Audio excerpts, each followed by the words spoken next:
What's going on, people? This is another installment of the film review. Movies, music, culture, and whatever else comes to our minds. I'm Crazy Dee. Tracey. Yes. And we're here on a very unusual day in Black history. We are missing a departed queen from our midst, Aretha Franklin. You know what's funny about Aretha Franklin? Well, it's not really funny, but it's true. Is that because she came into our households, I know, especially being of a certain age, and our parents, growing up on listening to Aretha Franklin or experiencing Aretha Franklin, and then thus we grew up listening to Aretha Franklin. Right. Aretha Franklin seems like a family member. Yeah. You know, a family member that you may not have met, but you see on TV and you hearing the music because the 45s and the albums played on your phonograph, so on your record player, so you heard her all the time. Yeah. One of my moms, who has passed on, one of her favorite songs was Midnight Train to Georgia by Aretha Franklin, that played quite often. Night. Oh, excuse me. That is Gladys Knight. I'm getting people confused. Why is everybody doing that? Somebody else did that earlier today. You know, respect. Respect is one of those popular songs that my mother used to play. And you know, so it's not so much to me, and we'll see what you think, but not so much to me that it's a sad occasion, but an occasion to rejoice because she lived a nice, successful life, you know. Plus, she was instrumental in being one of the soundtracks to the Civil Rights Movement, being involved in the Civil Rights Movement, and always being a positive, transforming presence on the scene within soul music, within pop music, within R&B music. So, you know, one of the ones that I remember, as well as like she has like a catalog of work that's just like out of this world. Her body of work is just goes on and on and on, and throughout the decades, her footprint is she touched every decade, and she will definitely be missed because she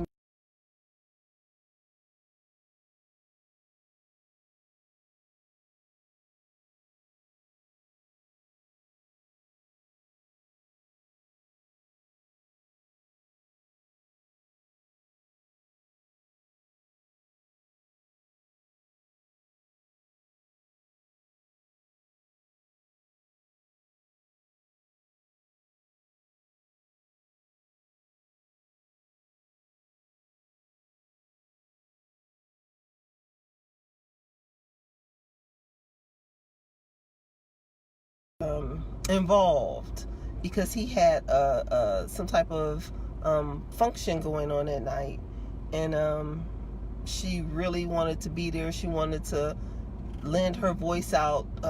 She was touched. She sang. She wanted to be a part of what was going on because she saw what was going on in this country and the many lives that were taken, you know, by young men murdered in this country. And just like she had throughout the years, and she played a part of the civil rights movement up until she passed. She was involved. That's right. So she will definitely be missed. She was more than an artist. She was a human being who loved the people who she sang to, and she was just a great human being, and she cared for those who cared for her. The people who purchased her music and loved her. In return, she loved them. And what was funny is she didn't do music to try to be a pop star. Right. She did music that she felt, that she felt. And so it wasn't like, it wasn't contrived or phony or anything like that. It was straightforward music that moved people. Now, it's funny about the civil rights situation. I was watching one of our people who watch us, which what I'm doing is connecting with people on the internet, sharing this piece right now. There is a mindset as far as the civil rights movement is concerned, which is anti-civil rights, and this is what I'm talking about. One of our people, Rodney Smith, who listens to us, and you've seen him on Black Book as well as Like It Is Radio and Nothing But the Facts podcast. He posted a conservative's viewpoint on Donald Trump and talking about using the word. We're going to drop that N word and start dealing with it and calling it the word. Using the word to, degrade or put an aspersion on black people. And he was talking about it in this piece, and he was saying that, he said that there's no one that's there's no one, unless you're under the age of 10, that hasn't used the word, especially with as far as the hip hop is concerned. As soon as he said rap music, he didn't say hip hop. But as soon as he said that just totally disqualified him in my eyes, and I cut off from it, because everyone always wants to. Well, some people who are on that side, who are pro-conservative, pro-Republican, and in this case now pro-Donald Trump, they are, and who are black, they seem to talk this argument that black people who wanted to keep the status quo, starting all the way back, because there's always been a struggle all the way through, ever since 1865. There's been a struggle. There was the nadir for 100 years, then it turned into 1965, right? So you go do that research. I have videos up about that on my Crazy Deeyon page. You just have to search them out, because they're kind of buried on YouTube, because that's my earlier information. It's my foundation. But there's a argument that comes from that strain. Sometimes people don't extrapolate out, and they don't follow the train of thought that they come from, because they think that what they're doing or what they're saying is new, right? That there's no train of thought or no through line in the story or the history to go back to and say, hey, this is what we believed, but it may have been wrong. So take this.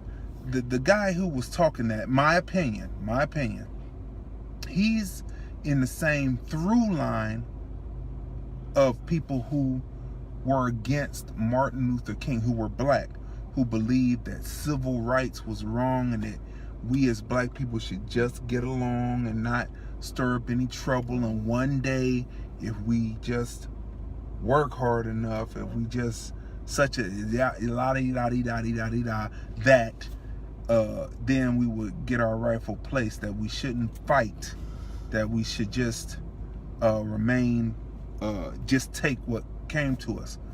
That is that same through line, and if those people's thought process had succeeded, we wouldn't be here right now talking to you. There wouldn't be people who have black businesses. Like his business is in a white neighborhood. It's basically owned by a white, the shopping plaza is owned by a white corporation, and he has a business within that white area, and he wouldn't be there if that train of thought had won out. You know what I mean? Well, that's the easy go-to for some people. They want to blame rap music, and then they say, well, what about the black on black violence? And instead of focusing on what the real issues are, which is this racist society and what's going on with the alt-right and white supremacy, and maybe focusing on that and what's going on, and the unfairness. And so it's easy to say, oh, let's blame the rappers, or And the reason why I mentioned that is because during the time when Martin Luther King was pushing, when Malcolm was pushing, when Medgar Evers was pushing, and the countless unnamed men and women within the civil rights and within the struggle, right, there were some black for people against independence, them. right. All during that time, there were people who were black who listened and spoke the words of those who did not want to see black people liberated, and would call them race baiters. And the reason why I bring this up is because Al Sharpton was on talking, and he was speaking about how Aretha Franklin, like what you referenced earlier, how Aretha Franklin came out to his event because she wanted to be involved, because it was wrong for them to choke out and murder Eric Garner, and nothing is really done about it, and they're murdering young and old, men and women, children and girls and boys, right? And instead of focusing on that, they'll say, well, what about that black on black violence? Right. And so that's my point of what I'm saying, that she, as a person who was not only a soul singer, a pop singer, but also she was active in the struggle to end white supremacy and racism, and she saw Al Sharpton not as a race baiter, but as a person that's in the through line of all of the preachers and the pastors who have come before, who are in the struggle to end white supremacy and racism, and have black people have their rightful place in this society. That she people wasn't just an entertainer. She was there. So that's connecting. I like to connect dots, and I like to connect through lines. So when you hear people and they're talking about well, Al Sharpton is a race baiter, or they blame rap music or hip hop music for the N-word, for the word. Not the N-word. We're gonna put that out there because someone coined that. I'm gonna say the word. When they blame rap music or hip hop music for the word, first of all, the hip hop and the rappers didn't create the word. They didn't create it. So someone created it. That same person is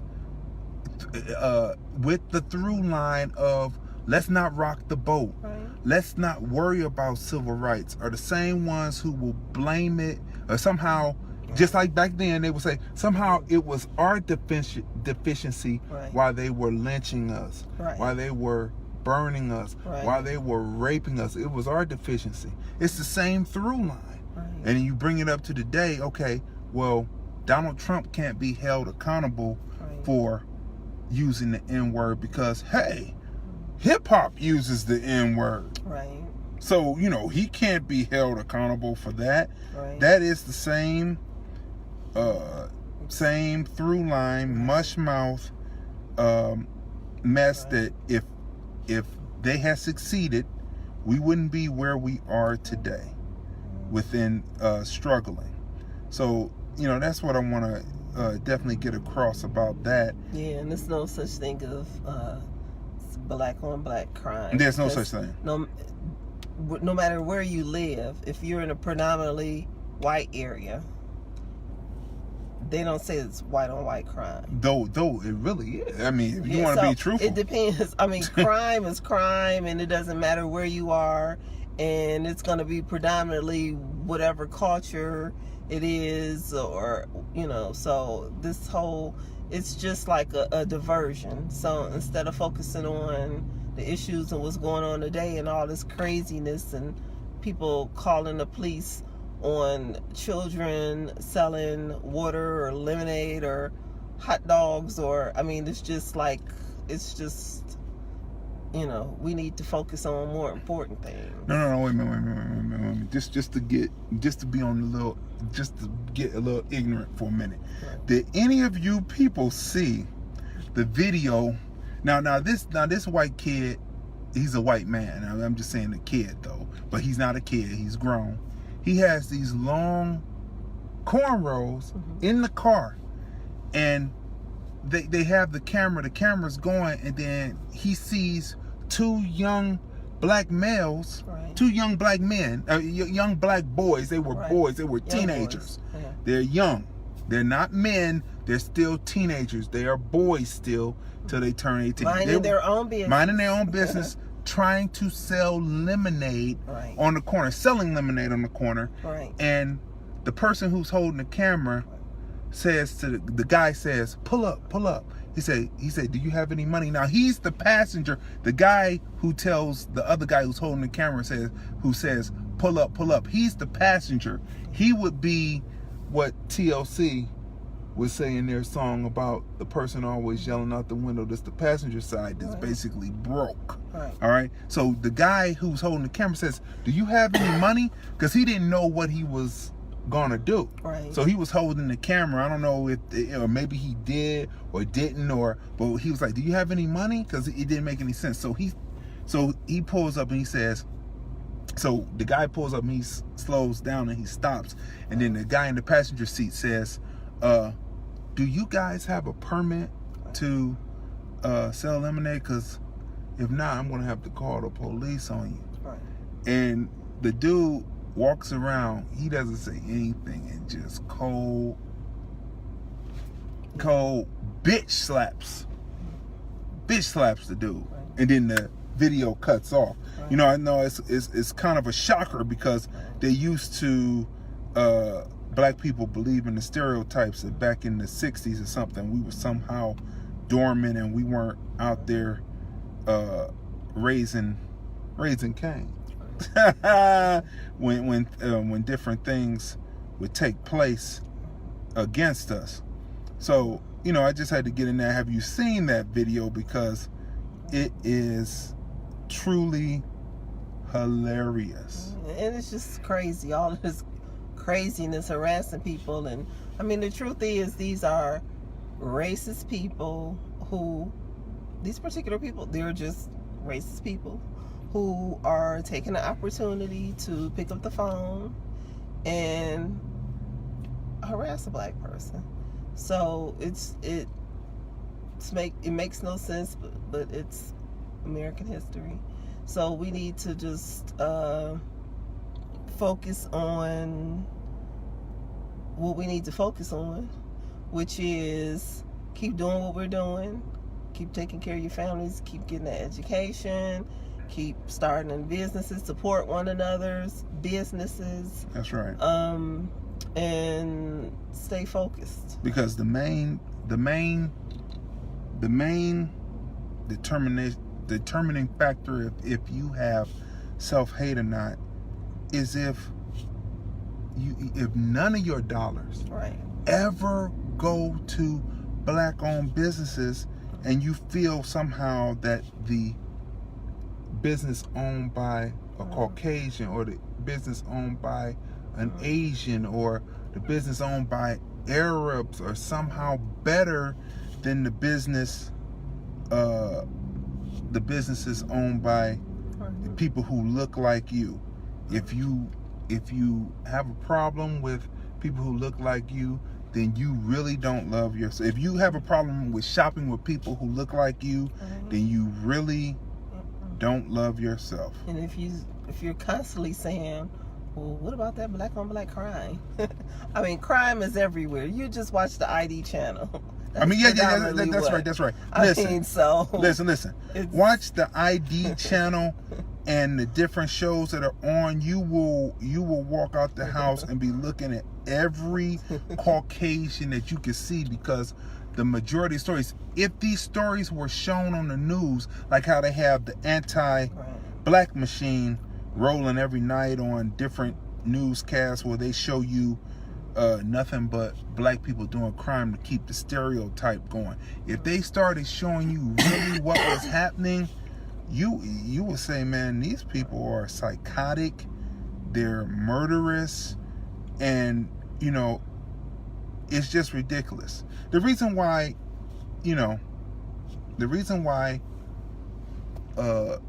I speak on this is because of the fact that, like Aretha Franklin and many soul singers like her, and the various people who they consider quote unquote activists, hey Franklin, he said, quote unquote activists, and everything,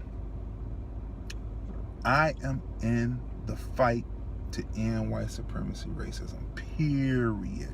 So that's why we address these topics like this, and why Aretha Franklin brings that up, because she was in the heat of it. Now, the newest thing, I've been seeing this build for the last 20 years.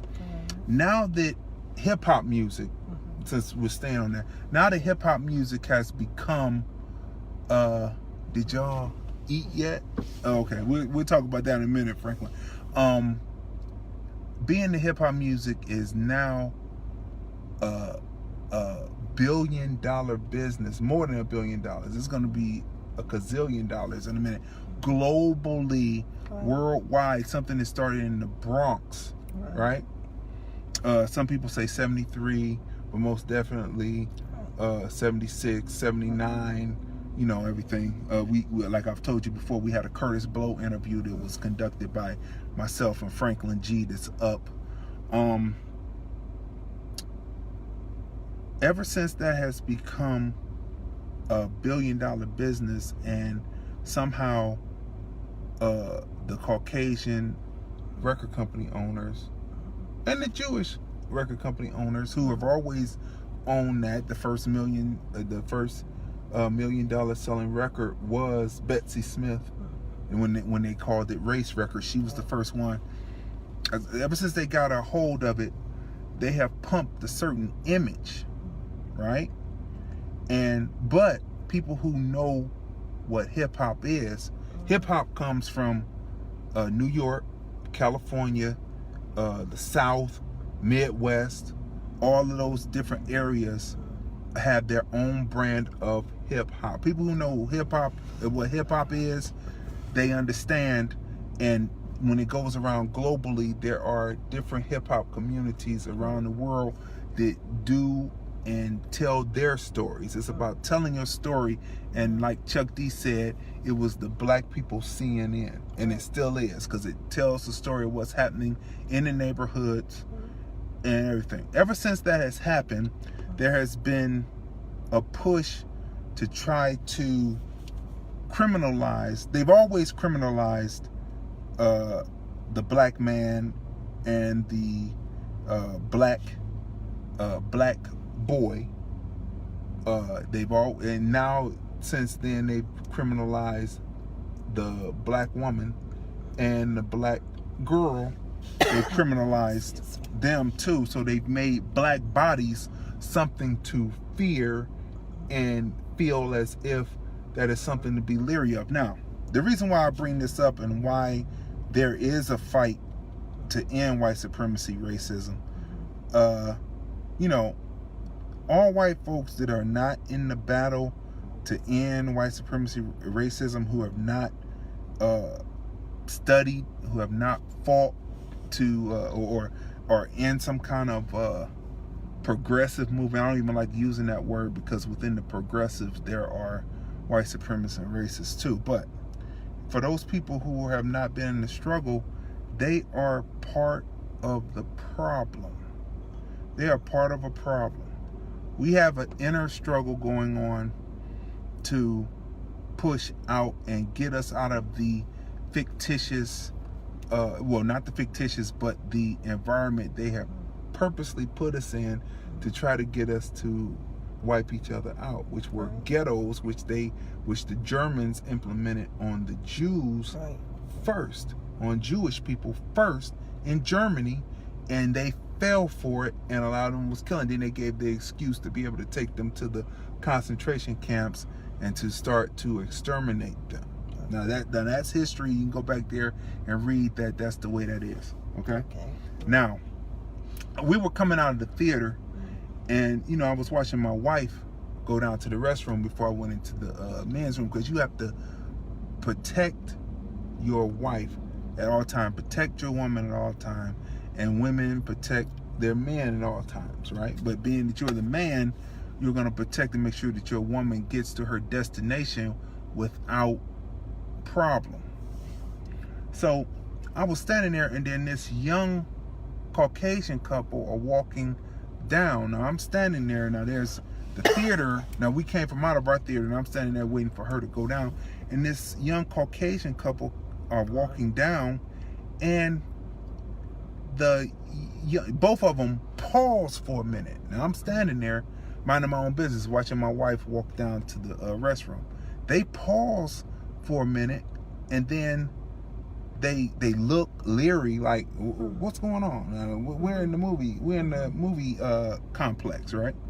And so then they walk, and so the girl decides that she's gonna walk on, and she walks past me to go in, and he's all sheepish, when actually he should have led the way and opened the door for his lady and had her go in. He should have led the way. How cowardly are some Caucasian men? How cowardly. I'm not going to say all. Yeah, not all. Just not all, but it's a mental, racism is definitely a mental illness. It's a mental illness. How cowardly are you that a person is standing there minding their own business, watching someone else go down, not even making eye contact with you? Because like I tell people all the time, I don't see white people, but I don't see white people until we go out and have to do things, because mostly I'm around my people. So, but when I'm out, I see him and I have to watch, because just like that, here he is, I'm standing there minding my own business, watching my wife go down there, and he's leery. Now, this is the same person that will go join the police force and then say they are afraid of a black male. I stand 6'4", 230, and they will stand there and say that they are afraid, and I was doing nothing but minding my own business. This is the same people. Or you get the white person, which is just like they're in fear, and they overcompensate for their fear, and they get brutal. Now that can be some of the people who are joining these white nationalist groups and all that, and they get ultra brutal, or they infiltrate the police force and then say, oh, we need to go in and be forceful on people. You can't just communicate because you've been shot a bill of goods about a group of people, which, you know, we used to have a slogan back in the 90s, it's a black thing you don't have to understand, right? And, you know, they take our slogans, and, you know, this is just me observing, they take our slogans and they flip it on us as the generations change, and we forget because we don't store our history, they flip it on us and then make it something. Well, you said we didn't have to understand, so that's why we kill you. Yeah, but you know what? For instance, well, there was a scene in the movie, and we're gonna go into the film. Okay. We went to see The Spy Who Dumped Me, which was a funny film, starring Mila Kunis and Kate McKinnon, and it was just hilarious. So there was a scene in the film, and not to get a movie away, when they pull out their guns and they're in another country, and the guy who they put their guns on, he's a heavy set, the first European white male, and the first thing that comes out of his mouth is, "You guys must be Americans," because he enters the room and there's like 3 guns on him. And then, so I mean, it's just so sad that the stereotype is coward, just being cowardly. You know, Americans are cowardly. Well, white Americans, guns. You know, don't ask questions, just shoot. Like what's going on now, as well as in the past. So the first thing to do is pull out a gun, because the first thing is a fear reaction, instead of seeing another person as just a human being. Because believe me and the majority of people I know, everyone's just living their day-to-day life. Nobody's picking up the phone. I've driven down the street and I've seen people selling this and selling that, and I've who selling lemonade and because a child is a child. But all of this craziness about picking up your cell phone because you see a little black girl, a little black boy, and I mean, it's just like a mental illness. And then the sad thing about it is, what these people don't realize is, people are seeing you all around the world. Like this craziness, this walking around with the tiki torches and the racist chants, you know, against the blacks and Jews and Mexicans, and like people are looking at you. And then to see it in a film, you must be Americans. I mean, it's just crazy. So it's so cowardly to hide behind a gun, and it's so cowardly and crazy, because that shows you're a racist. A person that's minding their own business, walking in the movie theater, and you see a black person and you automatically freeze. Like, how crazy? Like, that is like literally, that is mental illness. But it's not mental illness that you can get an excuse for being mentally ill. It's not an excuse. It's crazy. I mean, it's crazy. You would think those people would check themselves, because it's not normal. No, it's not normal. Because you see other, black people, you see other white people as well. Mexicans, Asians, whoever, and they're minding their business, and everyone is just, doesn't matter if you're in the grocery store or in the bank, minding their own business, and they're acting like human beings. But every now and then, you'll run across one that has this rude, racist attitude. And then, so it's just like, okay, you're mentally ill. Like, what is wrong with you? And then the funny thing about it is, it's just like, they think it's just so cool and to be a neo-Nazi, and to say they're a Trump supporter, and to scream all these racist words and to down other groups. But it's not cool. It's like everyone around the world is like looking at you like you freaking idiot, and it makes them as Americans look bad, because I mean, there are so many stories of people who, when they travel to other countries and other people make comments about Americans, like, it's just crazy. So they only make themselves look bad. The problem with the system, the education system, is they teach American exceptionalism, but they don't teach the Caucasian Americans how to be exceptional. They know nothing about geography. They know nothing about the real history. Everything is always from the beginning, from when the first invaders came over, and Professor James Small talks about this. We interviewed him. You should go see it. When the first time the first invaders came and saw what people in Africa had and were living in peace and started to destroy, it's always been a cover-up. It's always a cover-up. No, we're not doing that. They're the savages. It's always a cover-up. And so it's been a cover-up, so they don't know the true history, and they're sitting around not knowing the true history, not knowing geography, not knowing weather, believing that global warming is not happening. Meanwhile, the world is going to crap in a handbasket. And then when the time came for them to show that they had learned something from the struggles from the 60s, they failed miserably when President Obama was in office.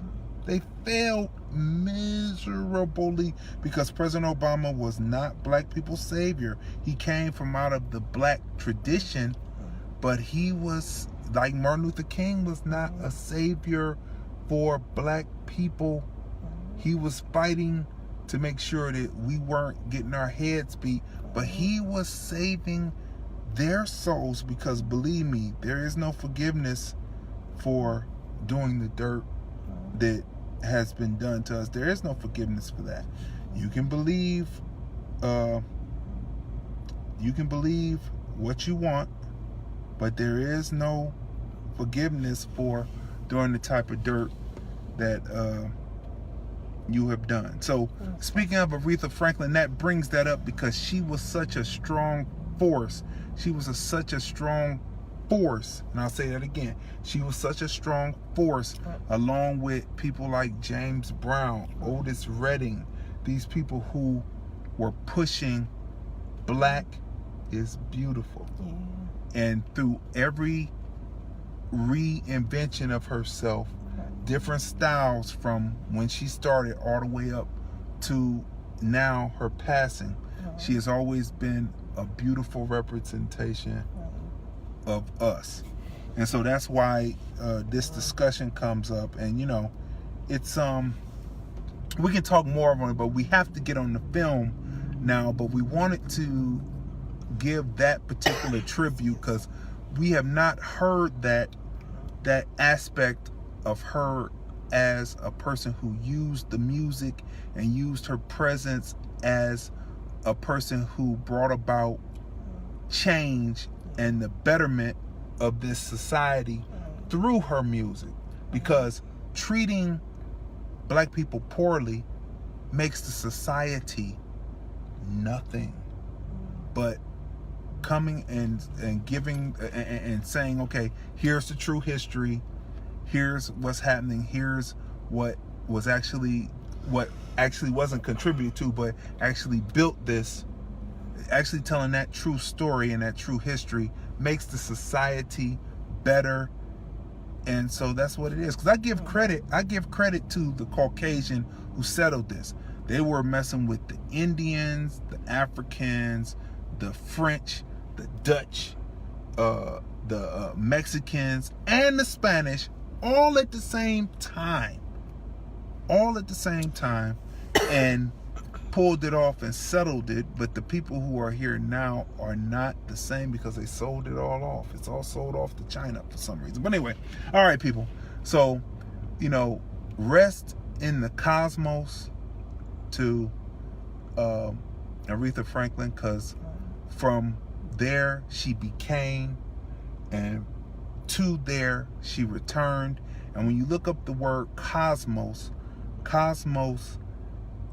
is represented as an intellectual entity within itself that brings forth.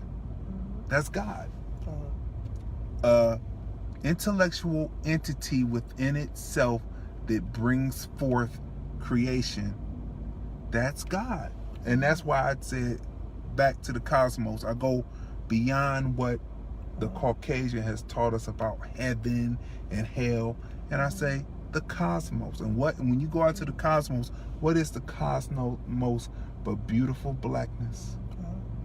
From which she became to where she returned. Okay. All right. So now, we went to go see a movie today, a little bit off the beacon path of what we usually see. What was I saying? Oh, okay. Let's have dinner. Okay.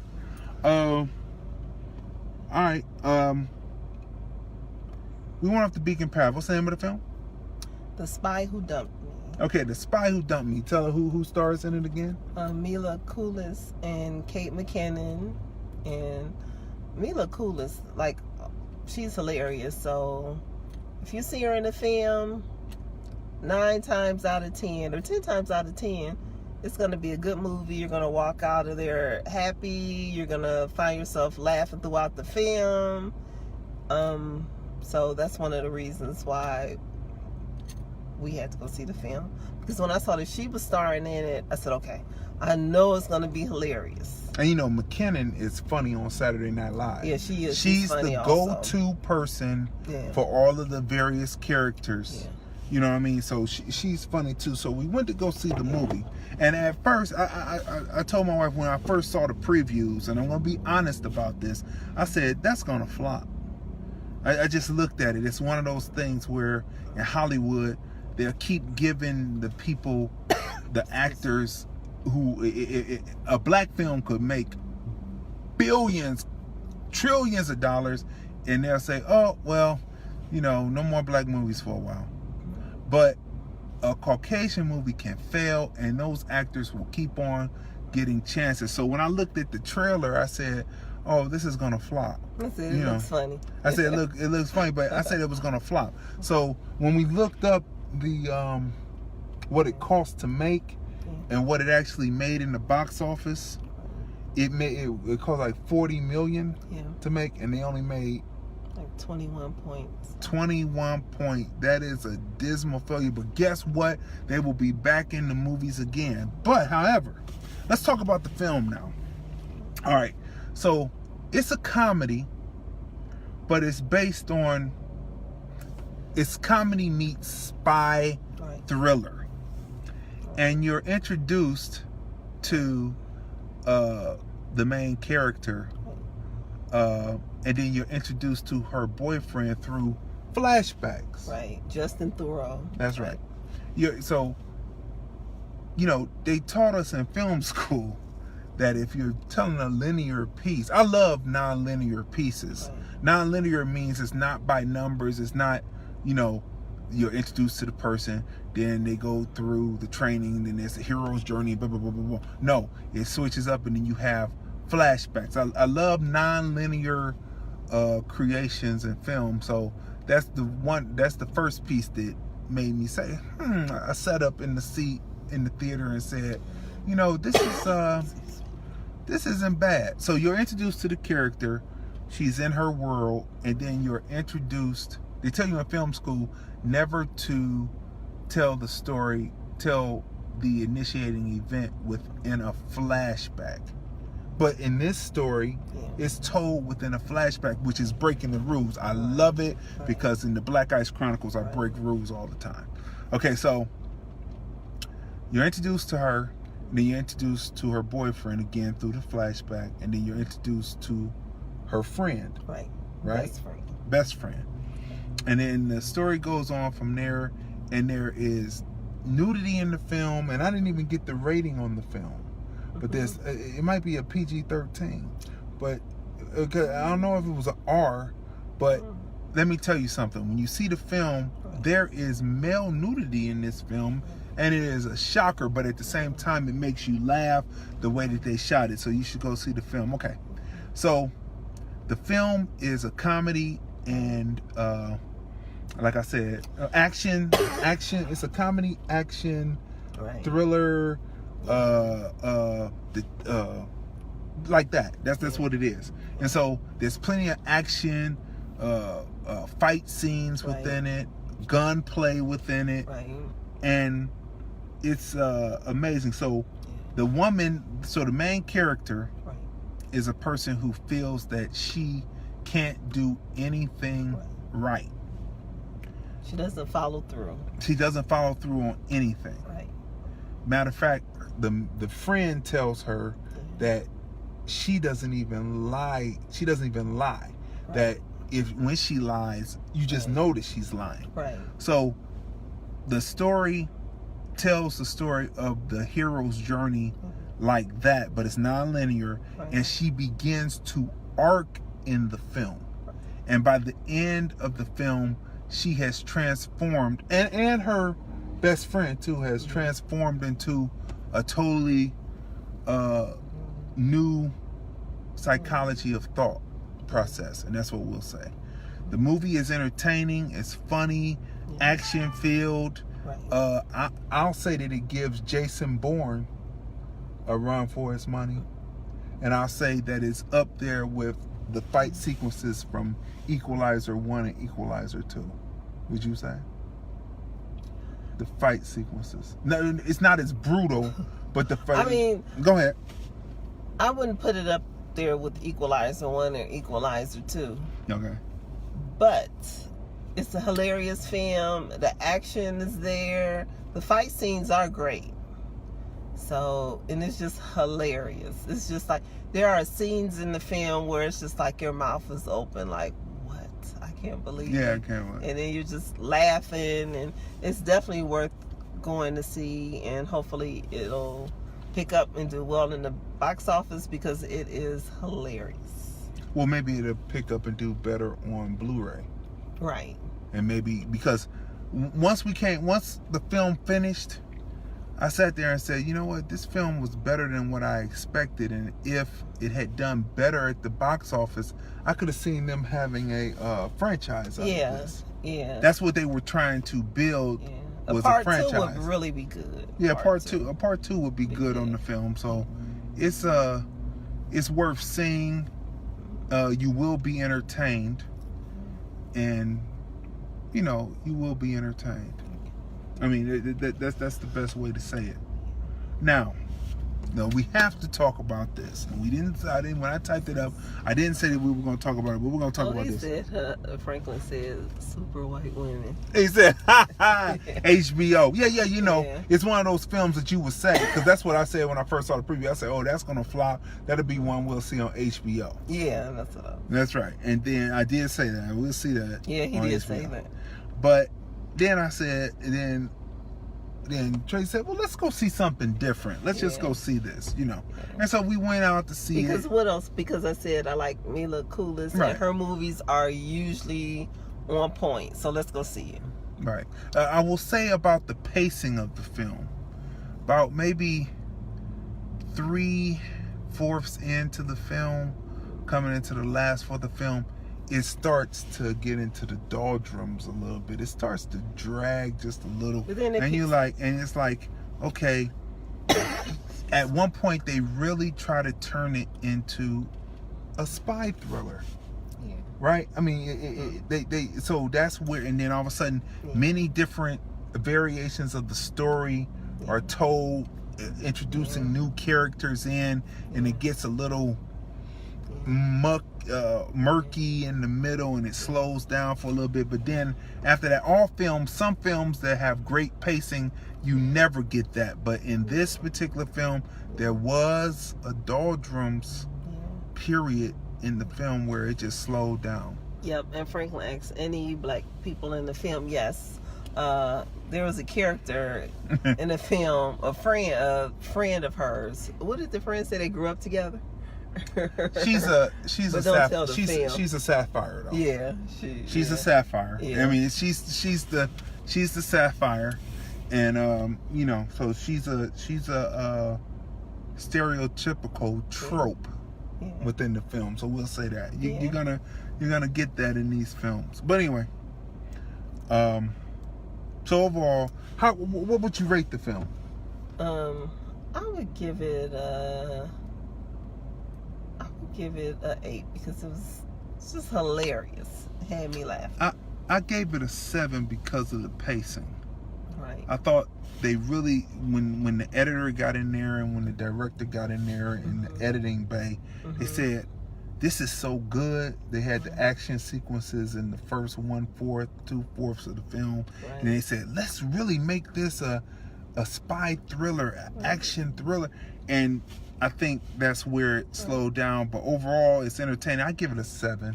7.5. I gave it an 8 because it is entertaining. And I love how the 2 stars, are women. And what I also like about the movie is, there were other black people in the film and diverse cast. So that's important to me, because I think film should represent the real world.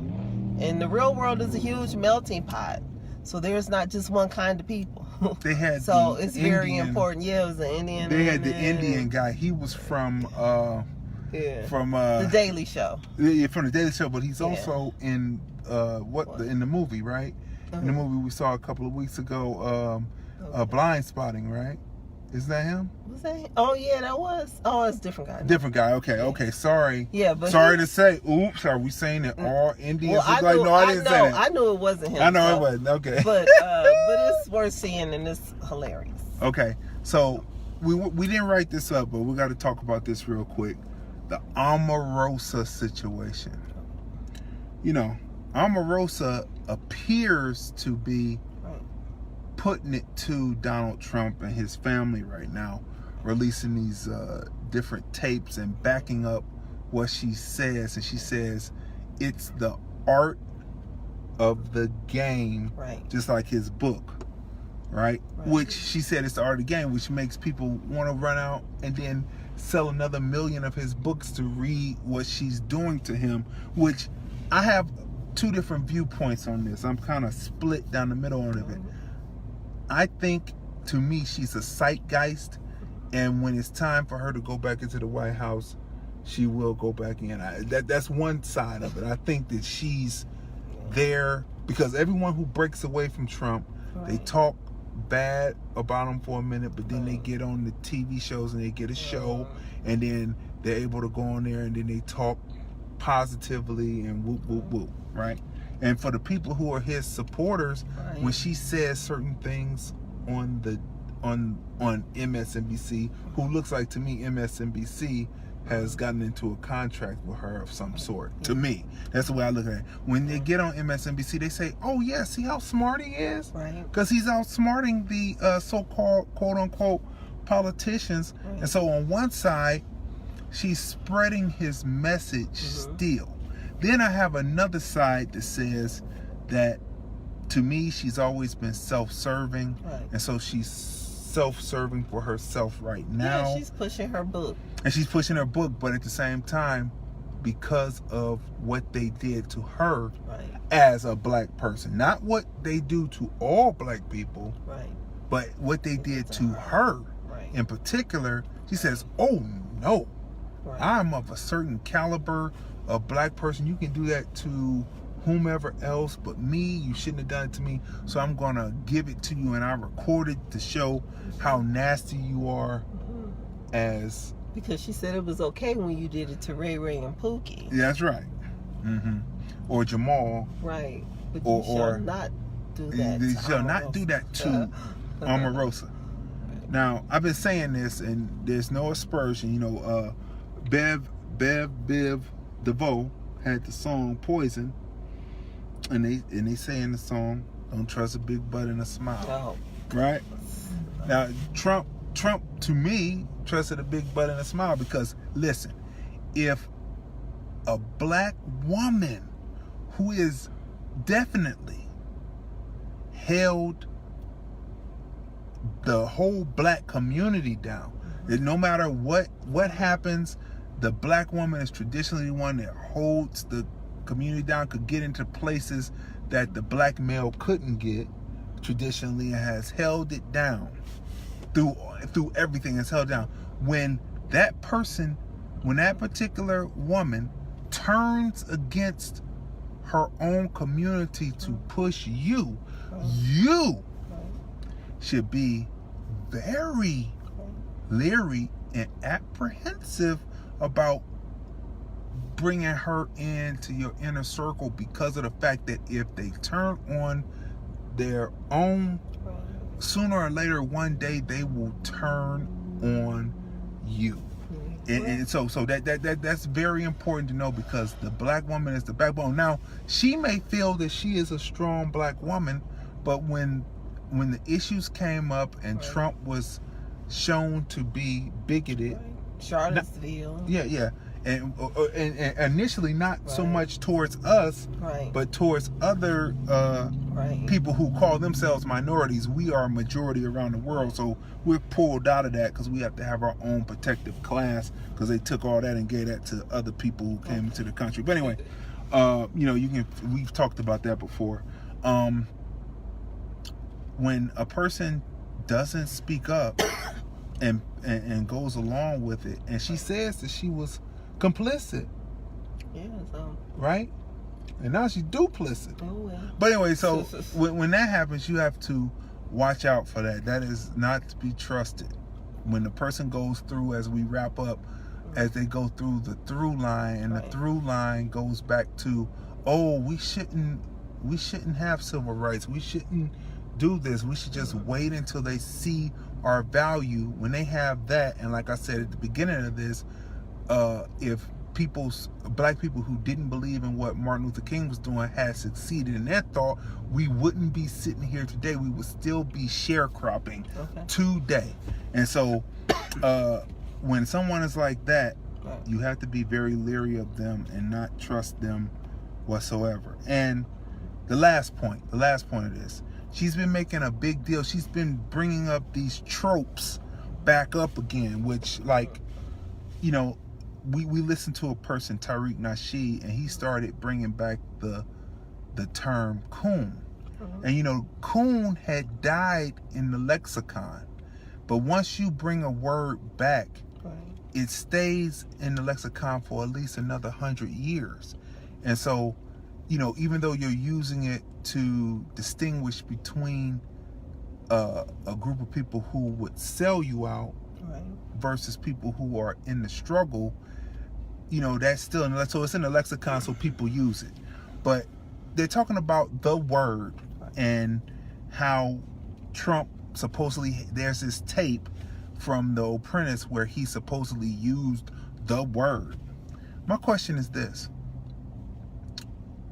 does it matter? Does it move us along? Or does it hold us back any that a person who is now no longer just ignorant, but now I would say exhibiting stupidity and dumbness, does it matter if they use the word? If they use the word, does it matter? Does it harm us any? If we know that the person is racist and they exhibit, okay, let's back this up. They exhibit racist actions, their body language and their policies display and show that they're racist.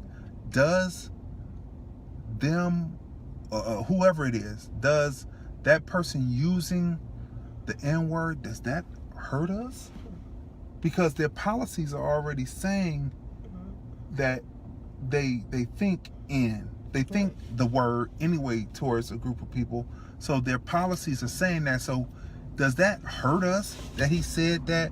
Will the estimated 26% of the black population, that is about 15 to 16% of this population in this country right now, because most people aren't taking the census, but so there's about 15-16% of the population, notwithstanding the people who are also incarcerated, right? Not including them, it would be even larger. But does that harm us any for that person to use the word? Will that 26% of the population that they say are going to vote for him this time, is that going to stop them from voting for him? That's the question. No. And we're going to that's what I'm saying. So we're going to address that question on the next Nothing But the Facts podcast that's coming up this Saturday. We'll be talking about that. So we're getting ready to close. So you've been watching this on the new Lordland Films page on Facebook. Make sure that you like the Lordland Films page on Facebook. It's at Lordland Films, but when you see the moniker, it's lordlandfilms.com. You've been seeing it on the Lordland Films page on Facebook. Like the Lordland Films page on Facebook. Black Book TV is rolling. It is definitely a hodgepodge of the best editing and the best talk video. You know, there's talk radio, and then there's talk TV. It is the best of talk TV that's out there. We have Nothing But the Facts on there, myself and Franklin G. We have this podcast, the film review, with my wife and I. We have Brian Harris and Black Book Mondays on there. We have various conscious interviews with James Small, Young Pharaoh, Allah, various other people. And the channel is rolling along, and I am developing now Black Book Hip Hop, where we're calling out to the artists to send in their music videos. But unlike other shows, I am teaching people how to make sure that when they are in rotation, that they get credit. You know what I'm saying? I've always educated people, so we'll be talking about that in the future. Bop TV, we're on Bop TV with Liv, Lordland Intellectual Vibe Electric channel on Bop TV from out of Atlanta. And I'm calling out to all of the various people who have television stations, internet TV stations. Get with me. We want to spread this signal as far as possible. Like when I talk to people about doing shows and we contract and all that, and we put contracts out, I already know what's already getting ready to happen and what's happening, because of the fact that, you know, anything that lordlandfilms.com does, it's edited, finished, and it does come out. So we know that it actually happens. So stay tuned. We have more things coming. We're here to make sure that our people are seen, heard, recognized, and appreciated. And I'm always getting the new cutting edge on equipment. We have invested in more equipment, and I have to, take a moment to pat myself on the back, because I'm programming a TV station, y'all. And, anyone who knows about me is that I am methodical. I believe in the perfection of perfect imperfection. So everything doesn't have to be totally correct. But to go from programming my channels on a YouTube, Vimeo, and all that, and producing film, to actually programming a television station. And it's all written out as people begin to submit their shows. The programming will get, and we're definitely looking for great advertisers to come on, because we have great product up already. Shout out to Brian Harris, who is the innovator and saying that this can be done, and executing and putting the pieces together. And that's what we do. So I just love y'all. I love making sure my people are seen, heard, recognized, and appreciated. I love it, and I just, got to give myself a pat on the back and a big woo, because I am programming a television station that is on 18.6 K-Hemp digital antenna. Cut the coaxial of cable and watch yourself. Shout out to all the people who are involved, who are in front of the camera, and the people who work with me behind the camera. Shout out definitely to my wife, who is always the biggest supporter of me, and She counsels me on things and helps me keep my head when people act crazy as all get out. And that's what keeps me sane, is Crazy Dee. So stay tuned for that. LordlandFilms.com. And I told you all the rest. Subscribe to Lordland Films on Facebook and YouTube, and Crazy on Deeyon on YouTube. And we'll be back soon. We're out.